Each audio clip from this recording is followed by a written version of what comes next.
Documento 177. El miércoles, día de descanso. Cuando no les apremiaba el trabajo de enseñar al pueblo, era costumbre de Jesús y sus apóstoles descansar de sus labores los miércoles. Este miércoles en particular desayunaron un tanto más tarde que de costumbre, y el campamento estaba impregnado de un silencio ominoso. Poco se dijo durante la primera mitad de esta comida matutina. Por fin Jesús habló. Deseo que descanséis hoy. Dedicad tiempo a pensar en todo lo que ha ocurrido desde que vinimos a Jerusalén y meditar lo que se avecina, y de lo cual os he hablado claramente. Aseguraos permanezca la verdad en vuestra vida, y de que crezcáis diariamente en la gracia. Después del desayuno, el maestro informó a Andrés que tenía la intención de ausentarse por el día, y sugirió que se les permitiera a los apóstoles pasar el tiempo según sus propios deseos, excepto que no entraran bajo ninguna circunstancia a Jerusalén. Cuando Jesús se preparó para ir a las colinas a solas, David Zebedeo se le acercó diciendo: Bien sabes, maestro, que los fariseos y potentados desean destruirte, y sin embargo te preparas para ir solo a las colinas. Es una locura exponerse así, por lo tanto enviaré a 3 hombres contigo, bien preparados para que vigilen que no te ocurra nada malo. Jesús miró a los 3 bien armados y robustos Galileos y dijo a David: Tienes buenas intenciones, pero te equivocas, porque no llegas a comprender que el Hijo del Hombre no necesita a nadie para que lo defienda. Ningún hombre me atacará hasta la hora en que esté listo para dar mi vida en conformidad con la voluntad de mi Padre. Estos hombres no deben acompañarme, deseo ir solo para poder comulgar con el Padre. Al escuchar estas palabras, David y sus guardianes armados se retiraron, pero al encaminarse Jesús solo, Juan Marcos se adelantó con una pequeña cesta que contenía alimentos y agua y sugirió que si tenía el maestro la intención de alejarse por todo el día, puede que tuviera hambre. El maestro sonrió a Juan y tendió la mano para tomar la cesta. Un día a solas con Dios. Jesús estaba a punto de tomar de las manos de Juan la cesta del almuerzo, pero el joven se aventuró a decir: Pero maestro, ¿es posible que dejes la cesta en el piso para ir a orar y te alejes sin llevártela? Además, si yo te acompaño para llevar el almuerzo, tú estarás más libre para adorar, y yo con toda seguridad me quedaré callado. No haré ninguna pregunta, y me quedaré con la cesta cuando tú te apartes para orar. Al hacer este discurso, cuya temeridad sorprendió a algunos de los oyentes que se encontraban allí, Juan se atrevió a seguir sosteniendo la cesta. Allí estaban Juan y Jesús, ambos aferrados de la cesta. Dentro de poco el maestro la soltó, y bajando la mirada sobre el muchacho dijo: Puesto que anhelas de todo corazón acompañarme, no se te negará. Nos iremos por nuestra cuenta y tendremos una buena charla. Podrás hacerme toda pregunta que surja de tu corazón, y nos consolaremos mutuamente. Puedes empezar llevando el almuerzo, y cuando te canses te ayudaré. Sígueme, pues. Jesús no retornó al campamento esa noche hasta después de la puesta del sol. El maestro pasó su último día de quietud sobre la tierra en compañía de este joven hambriento de verdad y hablando con su Padre en el paraíso. Este acontecimiento se conoció en lo alto como el día que cierto joven lo pasó con Dios en las colinas. Por siempre, esta ocasión ejemplifica el deseo del Creador de fraternizar con la criatura. Hasta un mancebo, si el deseo de su corazón es realmente supremo, puede obtener la atención y disfrutar de la compañía amante del Dios de un universo. Experimentar realmente el éxtasis inolvidable de estar a solas con Dios en las colinas. Y todo eso por todo un día. Esta fue la experiencia singular de Juan Marcos este miércoles en las colinas de Judea. Jesús habló mucho con Juan, conversando libremente de los asuntos de este mundo y del próximo. Juan le dijo a Jesús cuánto lamentaba no haber tenido edad suficiente para ser uno de los apóstoles y expresó su gran apreciación por haberle sido permitido seguirlos desde la primera predicación de ellos junto al vado del Jordán, cerca de Jericó, exceptuando el viaje a Fenicia. Jesús le advirtió al joven que no se desalentara por los acontecimientos inminentes, y le aseguró que viviría para transformarse en un poderoso mensajero del reino. Juan Marcos estaba emocionado por el recuerdo de este día con Jesús en las colinas, pero nunca olvidó la admonición final del Maestro pronunciada cuando estaban por retornar al campamento de Getsemaní, cuando dijo: «Bien, Juan, hemos tenido una buena conversación, un verdadero día de descanso. Pero cuídate de no contar a nadie las cosas que te dije». Juan Marcos nunca reveló nada de lo que sucedió durante ese día que pasó con Jesús en las colinas. A lo largo de las pocas horas restantes de la vida terrenal de Jesús, Juan Marcos no permitió que el Maestro se alejara por mucho tiempo de su vista. El muchacho estaba siempre oculto, pero cerca. Solo durmió cuando Jesús dormía. La vida hogareña de los primeros años. En el curso de este día de compañerismo con Juan Marcos, Jesús pasó bastante tiempo comparando sus experiencias de la niñez y de la adolescencia. Aunque los padres de Juan poseían más bienes mundanos que los que habían poseído los padres de Jesús, había mucho de similar en sus experiencias juveniles. Jesús dijo muchas cosas que ayudaron a Juan a comprender mejor a sus padres y a los otros integrantes de su familia. Cuando el muchacho preguntó al maestro cómo podía él saber que Juan se volvería un poderoso mensajero del reino, Jesús dijo: «Sé que demostrarás tu lealtad al Evangelio del reino, porque puedo confiar en tu fe y amor presentes, ya que estas cualidades están cimentadas en una capacitación tan temprana como ha sido la tuya en el hogar. Eres el producto de un hogar en el que los padres se tienen afecto sincero y por lo tanto no has sido amado en exceso, como para que hubieras exaltado perjudicialmente el concepto de tu autoimportancia. Tampoco has sufrido distorsiones tu personalidad como consecuencia de posibles maniobras sin amor de tus padres, el uno contra el otro por ganar tu confianza y lealtad. Has disfrutado de ese amor paterno que asegura una laudable autoconfianza y fomenta sentimientos normales de seguridad. Pero también has sido afortunado, porque tus padres poseían sabiduría a la vez que amor. Fue su sabiduría la que los condujo a negarte la mayoría de las formas de indulgencia y los muchos lujos que puede comprar el dinero. Te enviaron a la escuela de la sinagoga con tus compañeros de juegos del barrio en el que vivías, y también te alentaron a vivir en este mundo de modo tal que pudieras hacer una experiencia original. Viniste al Jordán donde nosotros predicábamos y los discípulos de Juan bautizaban, con tu joven amigo Amós. Ambos deseabais ir con nosotros cuando regresasteis a Jerusalén. Tus padres consintieron, los padres de Amós se negaron. Tanto amaban a su hijo, que le negaron la experiencia bendita que tú has tenido, aún la que estás disfrutando hoy mismo. Amós podría haberse escapado de su casa para unirse a nosotros, pero si lo hubiera hecho, habría herido el amor y sacrificado la lealtad. Aun en el caso de que tal curso de acción fuera sabio, habría pagado un precio terrible para ganar experiencia, independencia y libertad. Padres sabios como los tuyos se aseguran de que sus hijos no se vean obligados a herir el amor ni a sofocar la lealtad para desarrollar su independencia y disfrutar de una libertad vigorizante al llegar a tu edad. El amor, Juan, es la realidad suprema del universo cuando proviene de seres totalmente sabios, pero puede ser un rasgo peligroso y aún casi egoísta, tal como se manifiesta en la experiencia de los padres mortales. Cuando te cases y tengas a tus hijos, asegúrate de que tu amor sea controlado por la sabiduría y guiado por la inteligencia. Tu joven amigo Amós cree en este Evangelio del Reino tanto como tú, pero no puedo confiar plenamente en él. No estoy seguro de lo que él hará en los años venideros. Su vida hogareña temprana no fue del tipo que pueda producir una persona completamente confiable. Amós se parece demasiado a uno de los apóstoles que no pudo disfrutar de un adiestramiento hogareño normal, amante y sabio. Toda tu vida futura será más feliz y confiable, porque pasaste tus primeros 8 años en un hogar normal y bien regulado.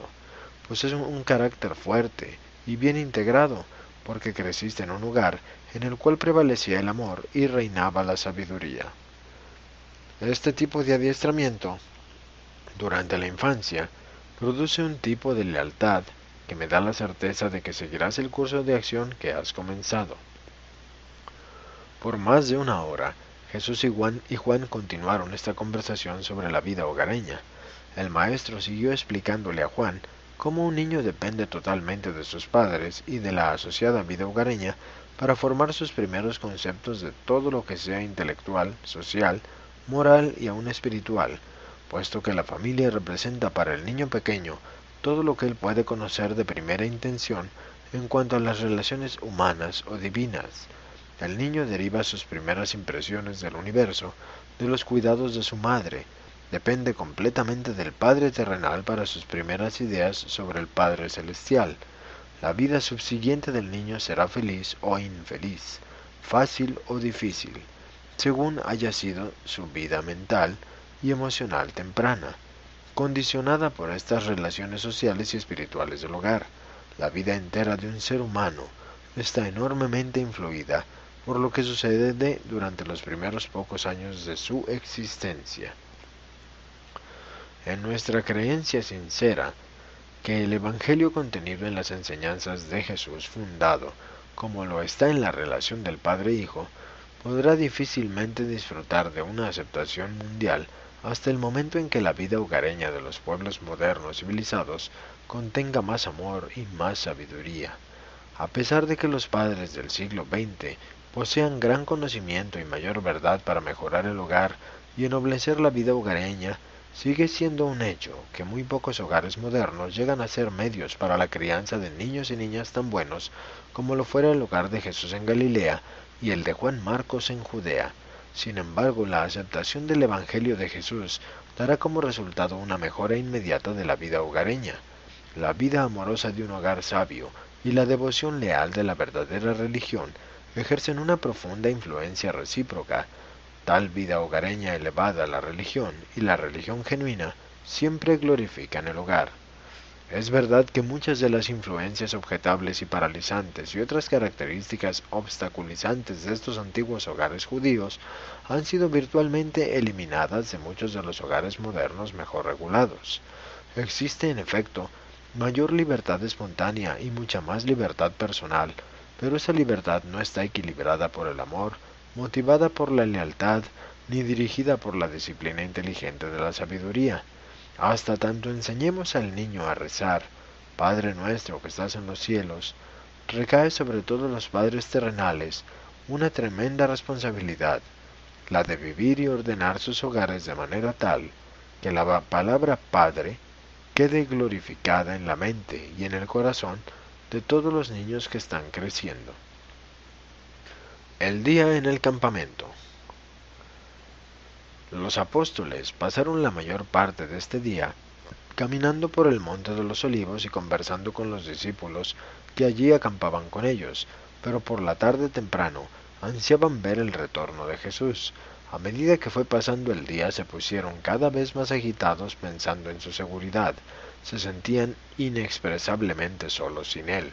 Hubo durante todo ese día mucho debate sobre si se le debería haber permitido al maestro irse solo a las colinas, acompañado solamente por un muchacho mandadero. Aunque ningún hombre expresó sus pensamientos abiertamente, no había uno entre ellos, salvo Judas Iscariote, que no deseara estar en el lugar de Juan Marcos. Fue a mediados de la tarde cuando Natanael dirigió su discurso sobre el deseo supremo a una media docena de apóstoles e igual número de discípulos.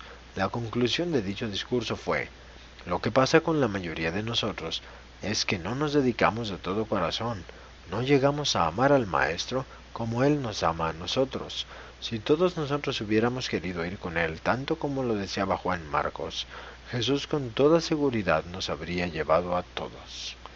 Nos quedamos mirando mientras el muchacho se acercaba al maestro y le ofrecía la cesta, pero cuando el maestro la tomó, el muchacho no la soltó. Así pues el maestro nos dejó aquí, yéndose a las colinas, con cesta, mancebo y todo. A eso de las 4 de la tarde, llegaron corredores a donde David Zebedeo, trayéndole un mensaje de su madre en Betsaida y de la madre de Jesús. Varios días antes, David había concluido que evidentemente los altos sacerdotes y dirigentes matarían a Jesús. David sabía que estaban decididos a destruir al Maestro y estaba casi convencido de que Jesús no ejercería su poder divino para salvarse, ni permitiría a sus seguidores que emplearan la fuerza en su defensa. Habiendo llegado a estas conclusiones, no perdió tiempo en despachar a un mensajero a su madre, urgiéndola a que viniera enseguida a Jerusalén y que trajera a María, la madre de Jesús, y a todos los integrantes de su familia. La madre de David hizo lo que le pidió su hijo, y los corredores volvían ahora a David trayéndole el mensaje de que su madre y la familia entera de Jesús estaban camino de Jerusalén y llegarían en algún momento de la tarde del día siguiente o muy temprano la mañana subsiguiente. Puesto que David había actuado de esta manera por su propia iniciativa, decidió que sería sabio mantener confidencial el asunto. Por lo tanto, no le dijo a nadie que la familia de Jesús estaba en camino hacia Jerusalén. Poco después del mediodía, llegaron al campamento más de 20 de los griegos que se habían encontrado con Jesús, y los 12 en la casa de José de Arimatea, y Pedro y Juan pasaron varias horas en conferencia con ellos. Estos griegos, por lo menos algunos de ellos, eran bien avanzados en el conocimiento del reino, pues habían sido instruidos por Dan, en Alejandría. Esa noche, después de volver al campamento, Jesús se encontró y conversó con los griegos, y de no haber sido porque tal curso de acción hubiera turbado grandemente a sus apóstoles y a muchos de sus discípulos principales, él habría ordenado a estos 20 griegos así como había ordenado a los 70. Mientras estaba ocurriendo todo esto en el campamento, en Jerusalén los altos sacerdotes y ancianos estaban sorprendidos de que Jesús no volviese para dirigirse a las multitudes, aunque es cierto que el día anterior, al abandonar el templo, él había dicho: «Os dejo vuestra casa desolada». Ellos no podían entender que dejara de aprovechar la gran ventaja conseguida en el favor de las multitudes, aunque temían que él pudiese producir un tumulto en el pueblo. Las últimas palabras que dirigiera el maestro a la multitud habían sido en forma de exhortación a que conformaran en maneras razonables a la autoridad de los que se sientan en el trono de Moisés. Pero estaban muy ocupados ese día en la ciudad, puesto que se preparaban simultáneamente para celebrar la Pascua y para finiquitar los planes para la destrucción de Jesús. No vino mucha gente al campamento porque su ubicación era un secreto bien guardado, por los que sabían que Jesús deseaba permanecer allí en vez de volver a Betania por las noches. Judas y los altos sacerdotes.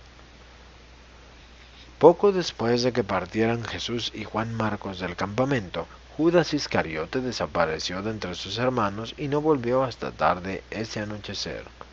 Este apóstol, confundido y descontento, a pesar de la admonición específica de su maestro de que no entraran a Jerusalén, concurrió deprisa a su cita con los enemigos de Jesús en la casa de Caifás, el sumo sacerdote.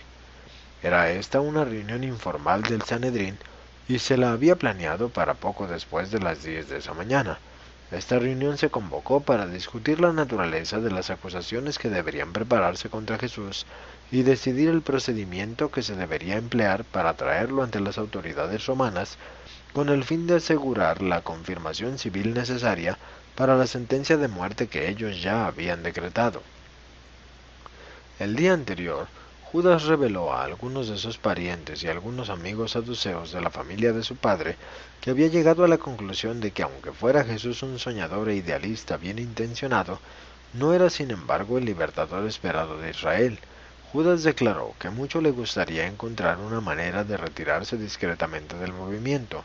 Sus amigos le aseguraron halagadoramente que su retiro sería saludado por los líderes judíos como un gran acontecimiento y que nada sería demasiado bueno para él.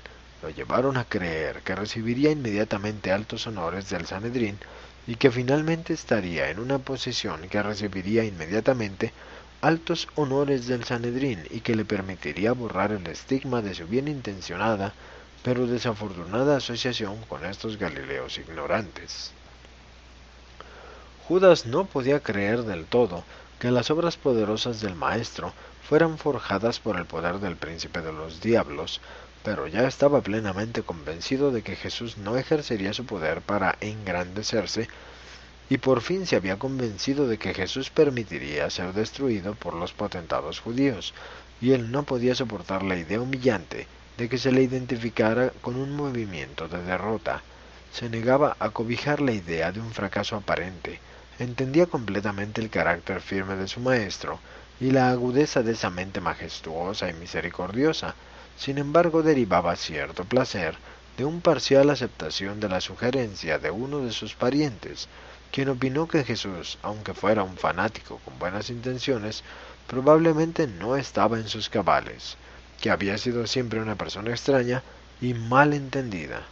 Ahora pues, Judas empezó a llenarse como nunca antes de un extraño resentimiento, porque Jesús no le había asignado nunca una posición de mayor honor. Durante todo ese tiempo había apreciado el honor de ser el tesorero apostólico, pero ahora comenzaba a sentir que no era apreciado, que sus habilidades no se le reconocían. Repentinamente lo sobrecogió la indignación porque Pedro, Santiago y Juan habían sido distinguidos en una asociación estrecha con Jesús, de modo que, camino de la casa del alto sacerdote, empezó a maquinar la forma de vengarse de Pedro, Santiago y Juan, más que preocuparse por pensar en traicionar a Jesús. Pero, por sobre todas las cosas, en ese momento, una idea nueva y dominante comenzó a ocupar la atención máxima de su mente consciente.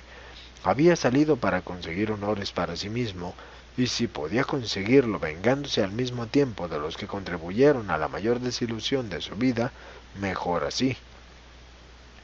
Cayó presa de una terrible conspiración de confusión, orgullo, desesperación y determinación. Así pues, debe resultar claro que no fue por dinero que Judas se encaminó en ese momento a la casa de Caifás, con el objeto de planear la traición de Jesús. Al acercarse Judas a la casa de Caifás, llegó a la decisión final de abandonar a Jesús y a sus compañeros apóstoles, habiendo así decidido desertar la causa del reino del cielo.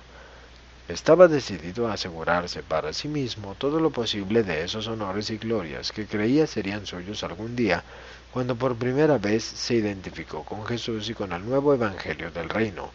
Todos los apóstoles compartieron en cierto momento esta ambición con Judas, pero a medida que pasaba el tiempo, aprendieron a admirar la verdad y a amar a Jesús por lo menos más que Judas. El traidor fue presentado a Caifás y a los líderes judíos por su primo, quien les dijo que Judas, habiendo descubierto su error al dejarse llevar por mal camino por la sutil enseñanza de Jesús, había llegado a la conclusión de que deseaba hacer una renuncia pública y formal de su asociación con el Galileo. Al mismo tiempo, pedía que se restableciera la confianza y la camaradería de sus hermanos judeos. Este portavoz de Judas siguió explicando que Judas reconocía que sería mejor para la paz de Israel que Jesús fuera arrestado y que, como prueba de su arrepentimiento por haber participado en este movimiento erróneo y de su sinceridad al regresar a las enseñanzas de Moisés, venía para ofrecer sus servicios al Sanedrín para arreglar con el capitán encargado de arrestar a Jesús, que se efectuara el arresto en forma secreta, evitando así el peligro de excitar a las multitudes o la necesidad de posponer la acción hasta después de la Pascua. Cuando el primo terminó de hablar, presentó a Judas, quien, adelantándose frente al sumo sacerdote, dijo: «Todo lo que mi primo acaba de prometer lo haré yo, pero ¿qué estáis dispuestos a darme a mí por este servicio?». Judas no pareció discernir la expresión de desdén y aun de disgusto que inundó el rostro del vanaglorioso Caifás, de corazón endurecido. Demasiado ansiaba él su autoglorificación y anhelaba la satisfacción de la autoexaltación. Entonces Caifás bajó la mirada sobre el traidor y dijo: «Judas, ve a donde el capitán de la guardia y arregla con ese oficial para traernos a tu maestro esta noche o mañana por la noche, y cuando nos lo entregues, recibirás tu recompensa por este servicio». Cuando Judas oyó esto, se despidió de los altos sacerdotes y líderes y fue a consultar con el capitán de los guardianes del templo en cuanto a la forma en que habían de apresar a Jesús. Judas sabía que Jesús estaba en ese momento ausente del campamento y no tenía idea ninguna a qué hora volvería esa noche. Por consiguiente, acordaron entre ellos arrestar a Jesús la noche siguiente, jueves, después de que tanto el pueblo de Jerusalén como todos los peregrinos visitantes se hubieran retirado para descansar. Judas volvió a donde sus asociados en el campamento, embriagado con ideas de grandeza y gloria tales como no había tenido por mucho tiempo. Se había asociado con Jesús esperando algún día volverse un gran hombre en el nuevo reino.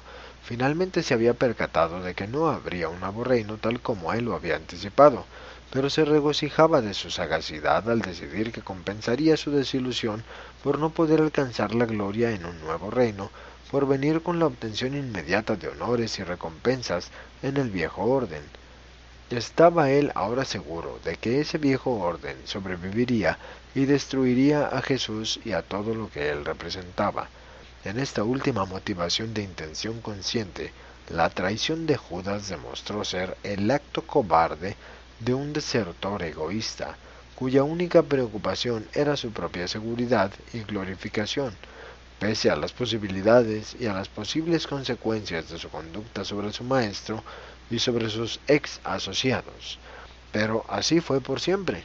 Hacía mucho tiempo que Judas alimentaba consciente y progresivamente en su mente, en forma deliberada y persistente, egoísta y vengativa, y que albergaba en su corazón estos deseos odiosos y malvados de venganza y deslealtad. Jesús amaba a Judas y confiaba en él, aun como amaba y confiaba en los otros apóstoles. Pero Judas no llegó a desarrollar su confianza leal, ni de experimentar amor sincero recíproco. Cuán peligrosa puede llegar a ser la ambición cuando está totalmente ligada con la búsqueda de la satisfacción del yo y supremamente motivada por sentimientos de venganza largamente suprimidos y sombríos. Cuán aplastante es el desencanto en la vida de aquellas personas necias que porque fijan sus anhelos en las atracciones tenebrosas y desvanecentes del tiempo, se ciegan a las aspiraciones más altas y más reales de los alcances duraderos, de los mundos eternos de valores divinos y realidades verdaderamente espirituales. Judas ansiaba en su mente los honores mundanos y llegó a amar este deseo con todo su corazón. Los demás apóstoles del mismo modo anhelaban estos mismos honores mundanos en su mente, pero con el corazón amaban a Jesús y hacían lo que podían para aprender a amar las verdades que él les enseñaba. Judas no se lo percató en este momento, pero había criticado subconscientemente a Jesús desde el momento en que Juan el Bautista fue decapitado por orden de Herodes. En las profundidades de su corazón, Judas siempre resintió el hecho de que Jesús no hubiera salvado a Juan. No debéis olvidar que Judas había sido discípulo de Juan mucho antes de seguir a Jesús. Esta acumulación de resentimiento humano y amargo desencanto que Judas guardaba en su alma, en atuendos de odio, se organizó ahora en su mente subconsciente, lista para aflorar a la superficie e inundarlo en cuanto se atrevió a separarse de la influencia apoyadora de sus hermanos, exponiéndose al mismo tiempo a las astutas insinuaciones y al ridículo encubierto de los enemigos de Jesús. Cada vez que Judas permitía que se remontaran sus esperanzas y Jesús decía o hacía algo que las derrumbaba, dejaba en el corazón de Judas otra cicatriz de amargo resentimiento, y al multiplicarse estas cicatrices, finalmente su corazón, tantas veces herido, perdió todo afecto real por en que infligiera estas experiencias desagradables a su personalidad bien intencionada, pero cobarde y egocéntrica. Judas no se daba cuenta, pero era un cobarde. Por eso siempre intentaba atribuir a Jesús tendencias cobardes, como explicación de negarse a buscar el poder y la gloria que parecían estar a su alcance. Todo hombre mortal sabe muy bien que el amor, aunque al principio sea genuino, puede transformarse por el desencanto, los celos y el resentimiento constante en odio verdadero. Por fin, podían respirar en paz por unas horas los altos sacerdotes y los ancianos. No tendrían que arrestar a Jesús en público, y el haberse granjeado a Judas como aliado traidor les aseguraba que Jesús no escaparía de su jurisdicción como lo había hecho tantas veces en el pasado. La última hora social. Como era miércoles, esa noche hubo en el campamento una hora social. El maestro intentó levantar el ánimo de sus apóstoles deprimidos, pero eso era casi imposible. Todos empezaban a percatarse de que se avecinaban acontecimientos desconcertantes y aplastantes. No podían alegrar su corazón, aun cuando el maestro recordó con ellos sus años pletóricos y amantes de asociación. Jesús indagó cuidadosamente sobre la familia de cada uno de los apóstoles y volviendo la mirada hacia David Zebedeo le preguntó si alguien sabía algo de su propia madre, su hermana menor u otros integrantes de su familia. David bajó la vista y no se atrevió a responder. Fue esta la ocasión en la que Jesús advirtió a sus seguidores de que se cuidaran del apoyo de la multitud. Recordó sus experiencias en Galilea cuando una y otra vez lo siguieron con entusiasmo grandes multitudes de gente que más adelante les volvieron la espalda con el mismo entusiasmo, volviendo a sus previas creencias y formas de vida. Luego dijo: Así pues, no os dejéis engañar por las grandes multitudes que nos escucharon en el templo y que parecían creer nuestras enseñanzas. Estas multitudes escuchan la verdad y la creen superficialmente con la mente, pero pocos entre ellos permiten que la palabra de la verdad penetre su corazón y se arraigue en él.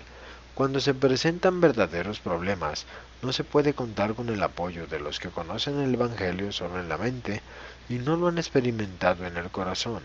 Cuando los dirigentes de los judíos lleguen a un acuerdo para destruir al Hijo del Hombre, y cuando ataquen al unísono, veréis que la multitud huirá confusa o permanecerá allí, silenciosamente sorprendida, mientras estos líderes enloquecidos y cegados asesinan a los maestros de la verdad evangélica. Luego, cuando sobrecojan la adversidad y las persecuciones, aun otros, que os parezca a vosotros que aman la verdad, huirán, y algunos renunciarán al Evangelio y os desertarán. Algunos de los que estuvieron muy cerca nuestro ya han decidido la deserción en su mente. Hoy habéis descansado en preparación de los tiempos inminentes. Vigilad pues y orad, para que mañana podáis ser fortalecidos para los días que quedan por adelante. El ambiente del campamento estaba cargado de una tensión inexplicable. Mensajeros silenciosos iban y venían comunicándose únicamente con David Zebedeo. Antes de que pasara la noche, supieron algunos que Lázaro había huido deprisa a Betania. Juan Marcos estaba siniestramente taciturno después de volver al campamento a pesar de que había pasado el día entero en compañía del maestro. Todo esfuerzo por persuadirlo a que hablara solo indicó claramente que Jesús le había dicho que no hablara. Aún el buen humor y la sociabilidad poco usual del maestro los llenaba de temor. Todos sentían la amenazante proximidad del terrible aislamiento que pronto desencadenaría sobre ellos en forma repentina y aplastante y con terror ineludible. Sentían vagamente lo que estaba por ocurrir y ninguno se sentía preparado para enfrentarse a la prueba. El maestro había estado ausente todo el día, lo habían extrañado entrañablemente. Ese miércoles por la noche señaló el punto de marea más baja del estado espiritual de ellos hasta la hora misma de la muerte del maestro. Aunque el día siguiente estuvo más cerca del viernes trágico, aún él estaba con ellos, y pudieron pasar estas horas de ansiedad con más gracia. Fue poco antes de la medianoche, cuando Jesús, sabiendo que sería esta la última noche que compartiría con su familia elegida en la tierra, dijo al darles las buenas noches: Id a dormir, hermanos míos, y que la paz sea con vosotros, hasta que os levantéis mañana, un día más para hacer la voluntad del Padre, y experimentar el regocijo de saber que nosotros somos sus hijos.